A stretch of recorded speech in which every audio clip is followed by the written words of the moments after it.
तारीख थी 4 अगस्त 2026। Air India की फ्लाइट एयर इंडिया 2379 थाईलैंड के फुकेत से दिल्ली के लिए उड़ान भर चुकी थी। विमान में 137 यात्री और 8 क्रू मेंबर यानी कुल 145 लोग सवार थे।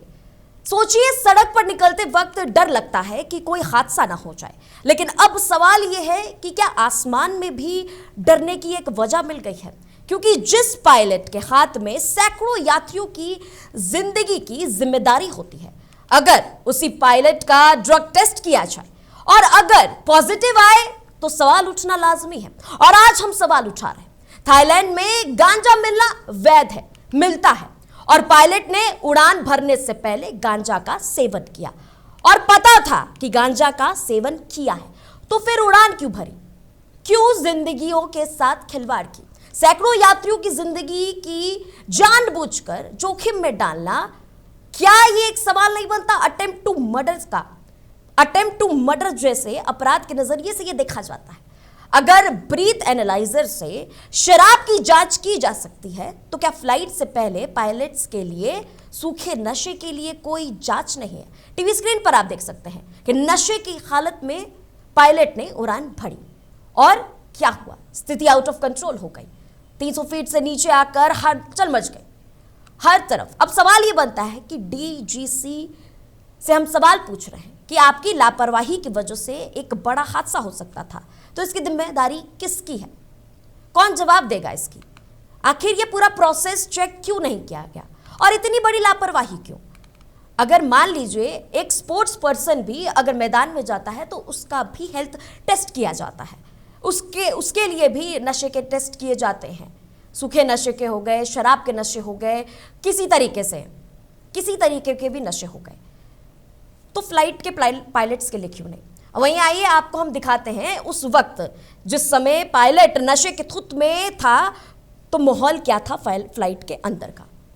देखिए, इस तरीके से सारे यात्री घबराए हुए हैं और हर तरफ सिर्फ एक ही सवाल से एक मासूम सा चेहरा पे सवाल आ रहा है कि अब क्या होगा? क्या जिंदा बच पाएंगे? क्या सुरक्षित नीचे हम लैंड कर पाएंगे कि नहीं कर पाएंगे? सिर्फ यही सवाल है सबके मन में। आखिर इतनी बड़ी लापरवाही हुई है, आखिर इतनी बड़ी लापरवाही हो गई और हर तरफ एक ही सवाल है कि अब क्या अगला कदम होगा?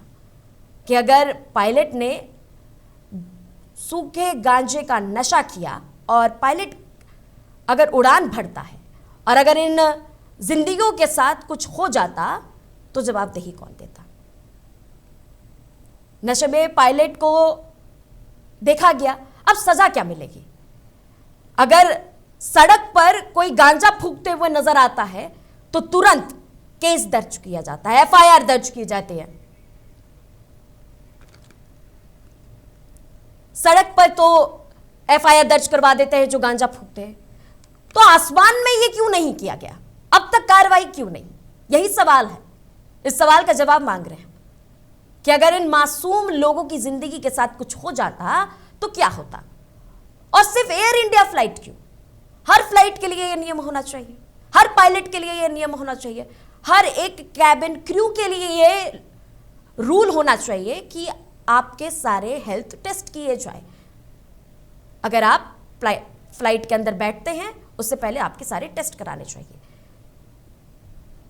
देख सकते हैं आप कि कैसे लोग परेशान हैं। चेहरे पे सिर्फ एक ही सवाल है कि क्या हो गया अचानक से? ऐसी स्थिति क्यों बन गई? भरोसे के अलावा कुछ नहीं है, भगवान भरोसे बैठे हुए हैं। ये तो साफ साफ लापरवाही की तस्वीरें हैं। एयर एविएशन से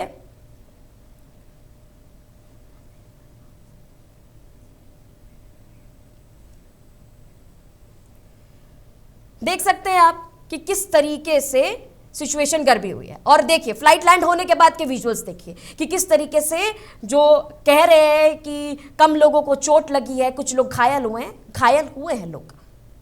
वीडियो देखा आपने कि कैसे लोग बाहर निकल रहे हैं, चोट लगी हुई है। और ये पायलट है, इन्हीं ने गांजे का नशा किया और उसके बाद फ्लाइट की उड़ान भरी। आप देख सकते हैं लोगों की सिचुएशन कैसी थी, कैसे लोग तड़प रहे थे जीने के लिए। और ये आज का नहीं है, फ्लाइट को लेकर केसेस आते रहते हैं, हर साल कोई ना कोई केस सामने आता है और सवालों के घेरे में रहता है। देख सकते हैं आप कि किस तरीके से लोगों को लेके जाया जा रहा है अस्पताल। कह दिया सरकार ने कि लोग सुरक्षित हैं, कुछ नहीं हुआ है, छोटी मोटी चोटें लगी हैं, लेकिन अगर कुछ हो जाता, कोई बड़ा हादसा हो जाता तो क्या किया जाता? क्या एयर एविएशन पहले से तैयार नहीं है?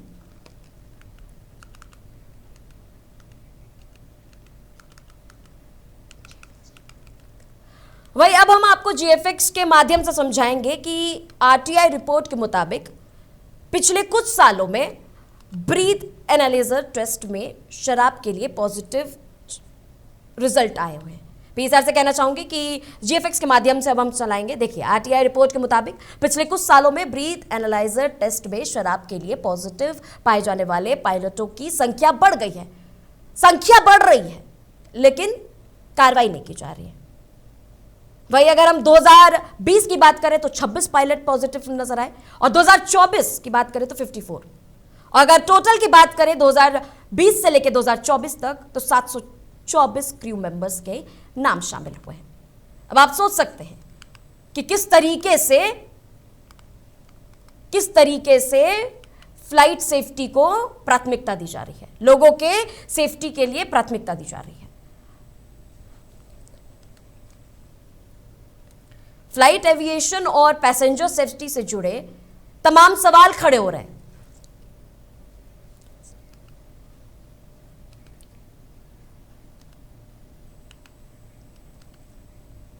वहीं अब इतने सारे सवाल चल रहे हैं, अब सवालों का जवाब तो चाहिए कि आखिर समझना है कि आखिर चलता क्या है। वही अब हमारे साथ गेस्ट जुड़ेंगे। फ्लाइट एविएशन और पैसेंजर सेफ्टी से जुड़े इन गंभीर सवालों पर आज हमारे साथ जुड़ रहे हैं Harshvardhan, farmer MD Vayudoot. Sir, आपका बहुत बहुत स्वागत है महुआ खबर पर। धन्यवाद। महुआ खबर के सभी दर्शकों को मेरा प्रणाम। सर देखिए, सबको सिचुएशन पता है फुलकेट की, किस तरीके से सिचुएशन अंडर कंट्रोल हुई। तो क्या लगता है कि क्या मौजूदा पायलट में टेस्टिंग सिस्टम किस तरीके से है? आप थोड़ा हमें इस चीज़ का समझाएंगे कि शराब के नशे के लिए तो टेस्टिंग है, लेकिन यहाँ पे तो केस गांजे का ही आ गया। देखिए, सबसे पहली बात तो ये कि अभी तक एयर इंडिया में कोई आधिकारिक बयान इस विषय पर नहीं आया और अभी जितने भी हमारी एनालिसिस है वो न्यूज़पेपर रिपोर्ट्स के बेसिस है। पर उसके बावजूद जो बहुत महत्वपूर्ण बात है वो ये है कि सब्सटेंस अब्यूज का ये पहला मामला अभी नज़र में आया है। इससे पहले कभी इस तरह की स्थिति नहीं आई थी। इस विषय पर मैं बाद में आऊँगा। पर क्या है कि फुकेट से दिल्ली आते हुए जो विमान में स्थिति आई, ये कहना थोड़ा गलत होगा कि खाली पायलट के व्यवहार से हुई। कई बार जब मौसम बहुत ज़्यादा खराब होता है और जहाज जो है सडन एयर पॉकेट में आ जाता है, तो इस तरह का जो ड्रॉप है, जो हाइट में ड्रॉप है, वो कई बार आदमी जो है उसमें फंस जाता है। और वो कोई हमारे इस जहाज में ही नहीं हुआ, कहीं और भी इस तरह के इंस्टांसेस आ जाते हैं और उसमें पायलट की क्षमता और विवेक में बहुत बड़ा रोल होता है। अब यहाँ पे जो आपने कहा कि पायलट के बारे में कथित सूचना है कि उसके जो हर किसी के लिए होगा ये प्रोसेस कि फ्लाइट उड़ान भरने से हेल्थ टेस्ट किया जाता है, क्या कुछ तो प्रोसेस मैं होता है? मैं आता हूँ उस पर। क्या है कि इसमें डीजीसीए की और अंतर्राष्ट्रीय इंटरनेशनल सिविल एविएशन ऑर्गेनाइजेशन की गाइडलाइंस हैं जिनसे हर पायलट और एयरलाइन ड्यूटी बाउंड होती है। तो ब्रेथलाइजर टेस्ट हर पायलट का करा जाता है। तो ब्रेथलाइजर टेस्ट में किसी में भी अगर कोई शराब की मात्रा हो तो पायलट उसमें पकड़ा जाता है। अब कई केसेस में जो पायलट्स हैं उन पे एक्शन भी लिया गया है पर ये बहुत सीरियस मैटर है, इसको और सरकार को इसमें नियम और कड़े करने होंगे। सर देखिए, कल जो बात ये सबसे होती है कि अगर पहले यहाँ सड़क पर कोई गांजा फूंक रहा है तो एफआईआर दर्ज कर देते हैं, तुरंत पुलिस स्टेशन पे पकड़ के लेके चले जाते हैं। लेकिन अगर आसमान में वो मैं चीजें हो रही आपको है तो कार्रवाई होनी चाहिए, लेकिन यहाँ तो अब तक कोई कार्रवाई नहीं हुई है। हाँ, मैं आपकी बात पे भी आता हूँ। जो बेसिक इशू ये है कि सब्सटेंस अब्यूज जिसे आप गांजा कह रहे हैं, उसका ये पहला किस्सा इस तरह का नोटिस में आया है। जी और इसकी कोई अभी तक प्री फ्लाइट चेक की कोई इसमें अभी तक प्रोटोकॉल नहीं था। अब इस घटना के बाद जितने भी एयरलाइंस हैं और ऑपरेटर्स हैं, उनको इस बारे में नई गाइडलाइंस लानी होंगी और इक्विपमेंट लाना होगा, ताकि जो है पायलट और क्रू जो जहाज पे हैं, उन्होंने अगर किसी प्रकार के मादक पदार्थ का सेवन करा है तो उसको पकड़ा जाए। अब सवाल ये है कि जो रूल्स हैं वो उनको आपको सख्त करना पड़ेगा। जी अब पायलट अगर शराब के नशे में भी पाया जाता है तो बहुत होता है तो आप उसको ग्राउंड कर देते हैं, 2-4 महीने के लिए उसे ग्राउंड करके फिर फ्लाइंग पे ले लेते हैं। आपको जब तक इसमें कुछ क्रिमिनल ऑफेंस नहीं लाएंगे, जैसे आपने शुरू में कहा कि गांजा पकड़ा जाता है तो आदमी को जेल में डाल देते हैं, तो जब तक आप कुछ इस तरह के डेटरेंट नहीं लाएंगे तब तक जो है जी जो इंडिविजुअल बिहेवियर है, देखिए अब पायलट हैं, केबिन क्रू हैं, जो लोग जहाज में चलते हैं और सुरक्षा के लिए जिम्मेदार होते हैं, अब हर एक के ऊपर तो कोई मॉनिटरिंग करना बड़ा मुश्किल काम है। तो सबसे पहला तो इसमें एक सेल्फ कंट्रोल होता है कि पायलट को अपनी जिम्मेदारी का पता होना चाहिए और उसको सर, लेकिन देखिए रेगुलेशन ना, का जैसे पता कि होना आपने चाहिए। भी आप भी मानते हैं कि हर एक लोगों की जांच करना मुश्किल है, टफ है हर जगह पे करने के लिए। और आज एयर इंडिया में हुआ है, कल को इंडिगो में हुआ, कुछ भी हुआ, तो एक प्रॉपर जी सिस्टम बनना चाहिए कि नहीं बनना चाहिए, हाँ क्योंकि जी, देखिए बिल्कुल लोगों की बिल्कुल। जिंदगियों का सवाल है। मैं तो आपकी बात से बिल्कुल मानता हूँ। और दूसरी बात ये कि इस विषय पे भी देखिए, अभी जो हादसा हुआ इस विषय पे भी गांजे सेवन के लिए, जैसे आपने कहा कि कोई सड़क पे गांजा फूकता है तो उसे जेल में डाल जी देते हैं। तो अभी जो हमारा लॉ ऑफ लैंड है, जिन चीजों को हमने एविएशन रेगुलेशन से नहीं कवर कर रखा, उसके अलावा जो local civil law of land है वो कंट्रोल करता है। तो उस नियम के तहत आप आज भी उस पायलट को सब्सटेंस अब्यूज के लिए उसके खिलाफ एक क्रिमिनल केस फाइल कर सकते हैं। जी अब ये सवाल ये होता है कि जो ऑपरेटर है और रेगुलेटरी बॉडी वो कितने सख्त हैं।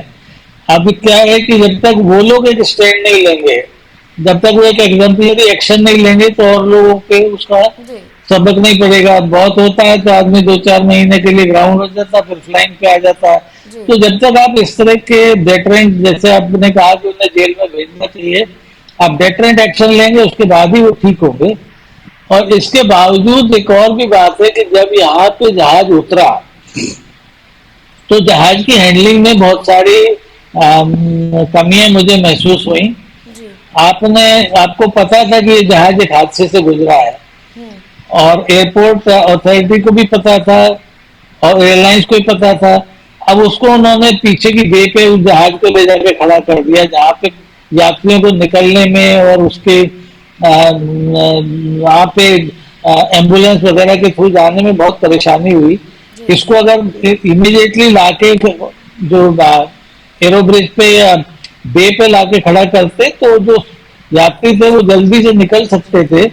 ये तो ईश्वर की कृपा रही कि यात्रियों को कोई बहुत बड़ा नुकसान नहीं हुआ। एक बहुत पर बड़ा हादसा टल गया। हाँ, जो पोस्ट हैंडलिंग है उसमें भी बहुत सारे प्रश्न उठते हैं और उसके लिए कहीं ना कहीं एयरपोर्ट अथॉरिटीज और एयरलाइन दोनों जिम्मेदार हैं।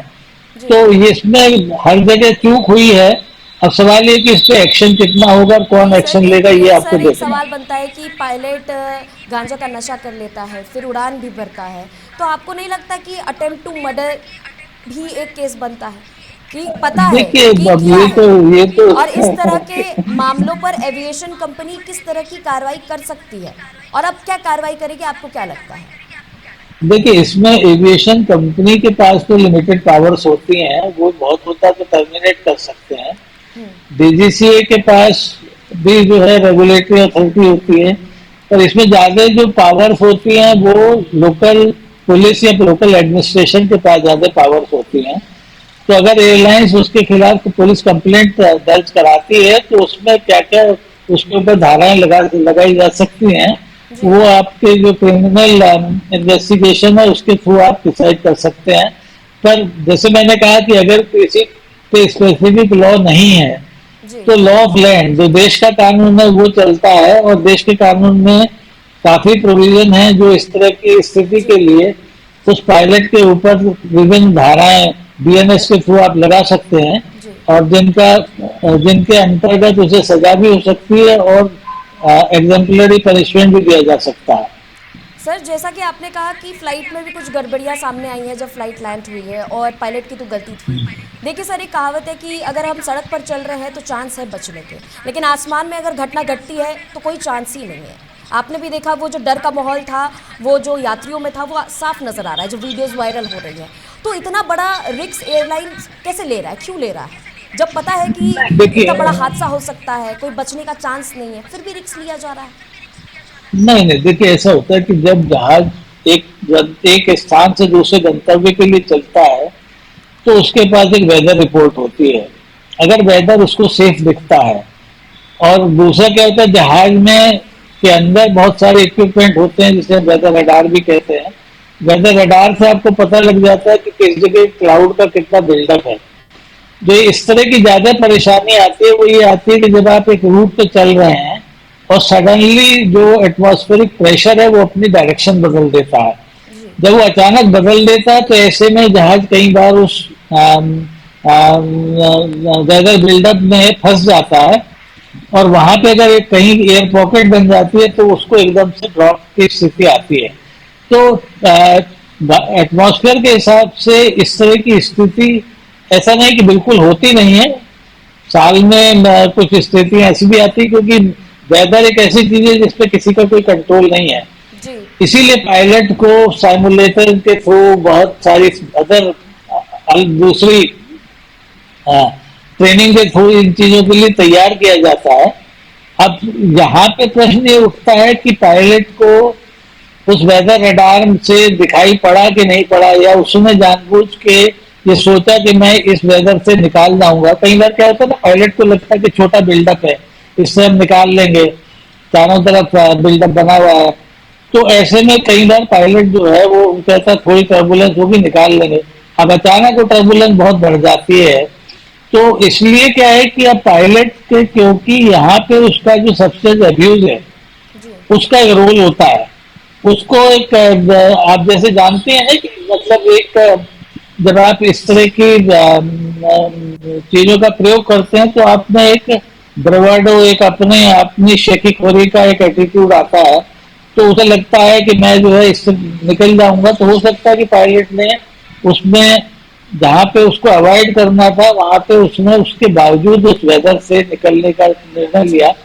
ये तो ईश्वर की कृपा रही कि सब बताइए, लोग एक सुरक्षित अनकॉन्शियस थे। सिचुएशन हो कि समझ में ना आ रहा हो जी, क्या करना चाहिए और क्या हो गया। हाँ जी। जी वो सर, आपको जैसे क्या हम लगता है कि 150 यात्रियों की जो जान की कीमत है सिर्फ एक ड्रग की पुड़िया डिसाइड तो नहीं कर सकती। तो आपकी राय क्या है इस पे, आपका सजेशन क्या है कि एयरलाइंस को, नहीं चाहे नहीं एयर एविएशंस को, क्या कुछ नहीं नहीं, कदम उठाने एयरलाइंस को चाहिए। तो अगर ये वाकई में प्रूव होता है तो एयरलाइंस को सबसे पहले तो उस पायलट के खिलाफ क्रिमिनल केस फाइल करना चाहिए। जी वो ग्राउंडिंग और बाकी सब चीजें तो सही हैं, जी मतलब उसको एक क्रिमिनली प्रोसिक्यूट करना चाहिए, जो लॉ ऑफ लैंड है उसके हिसाब से उसको पनिशमेंट मिलना चाहिए, ताकि बाकी सब लोगों को भी सही मैसेज चला जाए और कोई दूसरे पायलट इस तरह की हिमाकत ना करें। जी, आपका बहुत बहुत शुक्रिया जुड़ने के लिए और जानकारी साझा करने के लिए। आसमान में सफर भरोसा का सफर होता है और इस भरोसे में किसी भी तरह की चूक की गुंजाइश नहीं होनी चाहिए, रिस्क नहीं लेना चाहिए। सवाल सिर्फ एक पायलट का नहीं है जो गांजे के नशे में था, बल्कि पूरे एविएशन सेफ्टी सिस्टम का है, क्योंकि यात्रियों की जिंदगी सबसे बड़ी जिम्मेदारी होती है और जिम्मेदारी अच्छे से निभानी चाहिए। तो सवाल यही है कि सिचुएशन कैसी भी हो, हैंडल कैसे करना है, प्रिकॉशंस कैसे होने चाहिए, हम कितने प्लान है, ये सारे मुद्दे होते हैं। तो आज के लिए इतना ही, तब तक के लिए देखते रहिए महुआ खबर।